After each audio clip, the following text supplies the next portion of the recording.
Assalamualaikum, nama saya Aina Zulaika binti Ahmad Umar, matrik nombor 280640. Okey, pengurusan sumber manusia memainkan peranan yang sangat penting dalam mencapai matlamat atau objektif. Pengurusan sumber manusia yang cekap dan akan membangunkan individu yang berkualiti dan produktif secara berkesan, dengan itu meminimumkan isu berkaitan human resource atau lebih dikenali sebagai HR. Selamat sejahtera, nama saya ialah Wong Yong Xian dan nombor matrik ialah 2791176. Saya ingin membentangkan bahagian konsep pengurusan sumber manusia dalam syarikat atau perniagaan. Sumber manusia merupakan sekumpulan pekerja yang bekerja dalam syarikat. Pengurusan sumber manusia bertujuan untuk memastikan bahawa orang yang diupah oleh syarikat dapat digunakan dengan berkesan dan cekap serta dapat mencapai matlamat syarikat. Sumber manusia merupakan aset syarikat. Hal ini kerana syarikat perlu membayar gaji, memberikan pelbagai faedah dan bonus kepada mereka. Seterusnya, pengurusan tertinggi syarikat juga perlu memastikan pekerja yang mengetuai syarikat dapat mencapai misi dan matlamat syarikat. Jadi, pengurusan sumber manusia adalah penting untuk sesebuah syarikat agar dapat membantu syarikat menentukan matlamat dan mencapai matlamat. Selain itu, pengurusan sumber manusia mempunyai sebahagian hubungan rapat dengan individu dan merupakan sebahagian alam pengurusan. Terima kasih. Assalamualaikum. Seterusnya, saya Wan Nur Amanina binti Megar Rahmat akan menjelaskan 4 fokus pengurusan sumber manusia. Iaitu yang pertama ialah pengurusan sumber manusia yang berorientasikan aksi ataupun tindakan. Hal ini di mana Human Resource Management ataupun HRM yang efektif memfokus kepada tindakan, bukan kepada penyimpanan rekod, prosedur bertulis atau peraturan. HRM memberi perhatian kepada penyelesaian masalah pekerjaan bagi membantu mencapai objektif organisasi dan memudahkan pembangunan dan kepuasan kaki tangan. Yang kedua pula ialah berorientasikan individu.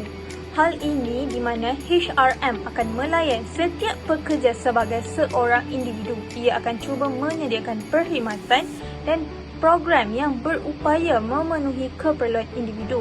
Yang ketiga ialah berorientasikan global. HRM bukan sahaja terhad sebagai suatu fungsi atau aktiviti firma di Amerika Syarikat, malah turut diamalkan secara efisien dan berterusan di negara lain seperti Hong Kong, Poland, Meksiko dan sebagainya. Banyak organisasi di serata dunia melayan pekerja mereka secara saksama, penuh hormat dan mengambil kira sensitiviti mereka. Oleh itu, amalan-amalan HRM dapat dipelajari dan diaplikasikan di mana sahaja. Yang keempat ialah berfokuskan masa hadapan. HRM yang efektif sangat mengambil berat usaha-usaha yang boleh membantu sesebuah organisasi mencapai objektifnya pada masa hadapan dengan menyediakan pekerja-pekerja yang cekap serta bermotivasi tinggi. Oleh itu, aktiviti HRM perlu dimasukkan ke dalam plan strategik sesebuah organisasi. Sekian, itu sahaja daripada saya. Sekian, terima kasih.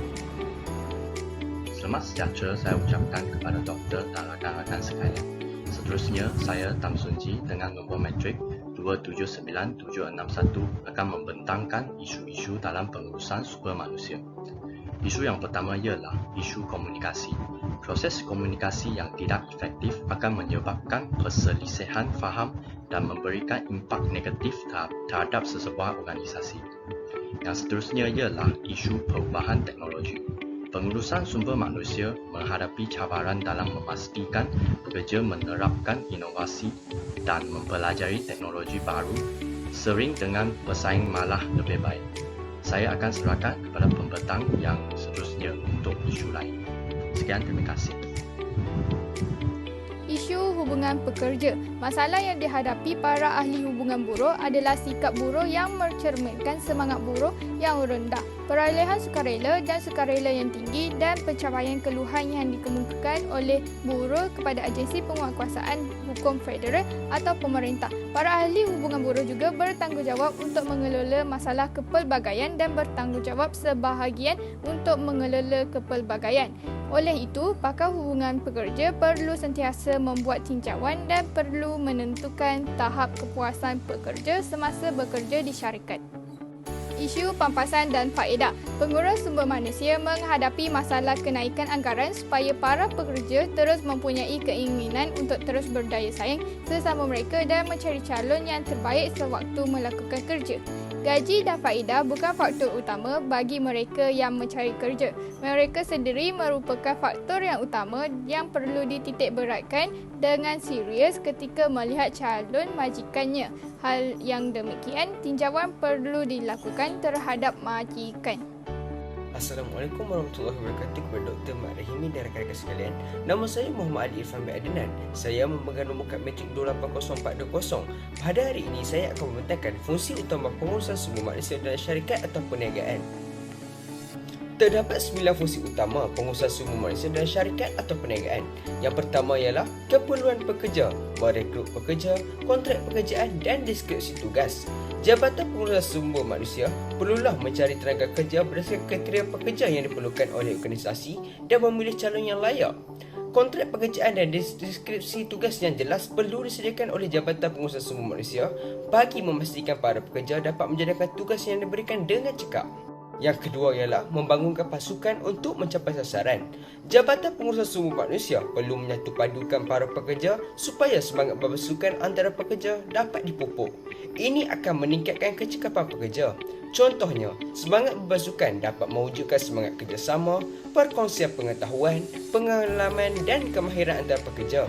Para pekerja akan bertambah cekap dan KPI iaitu petunjuk prestasi utama yang ditetapkan dapat dicapai. Yang ketiga ialah prestasi pasukan. Prestasi pasukan terlibat dalam aktiviti proses pengeluaran sesebuah organisasi. Ini kerana produktiviti para pekerja, kualiti dan kuantiti pengeluaran produk sesebuah organisasi dipengaruhi oleh prestasi pasukan. Contohnya, para pekerja perlu dihantar untuk menghadiri kursus dan latihan bagi meningkatkan kecekapan. Yang keempat ialah latihan peningkatan kemahiran. Para pekerja perlu diberi latihan dan pembangunan berdasarkan keperluan pasaran semasa oleh Jabatan Pengurusan Sumber Manusia. Program ini adalah untuk meningkatkan kecekapan dan kemahiran pekerja. Contohnya, para pekerja diberikan latihan sambil bekerja. Ini mampu meningkatkan kemahiran dan pengetahuan khusus para pekerja dalam tugas mereka. Yang kelima ialah membentuk persekitaran kerja yang positif dan harmoni. Jabatan Pengurusan Sumber Manusia perlu menyediakan persekitaran kerja yang positif dan menyeronokkan. Ini untuk membangkitkan semangat dan motivasi dalam diri para pekerja serta dapat mengurangkan tekanan di tempat kerja. Persekitaran yang positif ini akan membuat pekerja berasa selesa dan tenang serta membolehkan mereka menjana idea-idea baharu. Fungsi yang keenam ialah membentuk persekitaran kerja yang positif dan harmoni. Jabatan Pengurusan Sumber Manusia menyediakan persekitaran kerja yang positif dan menyeronokkan, membangkitkan semangat dan motivasi dalam diri pekerja serta mengurangkan tekanan di tempat kerja. Fungsi yang ketujuh ialah pemantapan budaya profesional. Budaya kerja di sesebuah tempat itu adalah bagus jika menerapkan budaya profesional di dalam organisasi, mewujudkan tenaga kerja yang beretika, berintegriti dan mementingkan kecemerlangan. Aplikasi budaya profesional ialah konsep pengurusan Jepun Kaizen. Fungsi yang ke-8 ialah pemberian insentif muhasabah, meningkatkan pencapaian prestasi, motivasi dan kesetiaan pekerja, mewujudkan persekitaran yang harmoni. Fungsi yang ke-9 ialah pemerhatian pekerja, menguruskan pemerhatian pekerja dengan efisien supaya tidak berlakunya pembaziran sumber manusia. Pekerja yang menamatkan perkhidmatan atau diberhentikan perlu diberikan ganjaran atau pembahasan yang setimpal sebagai tanda perhargaan.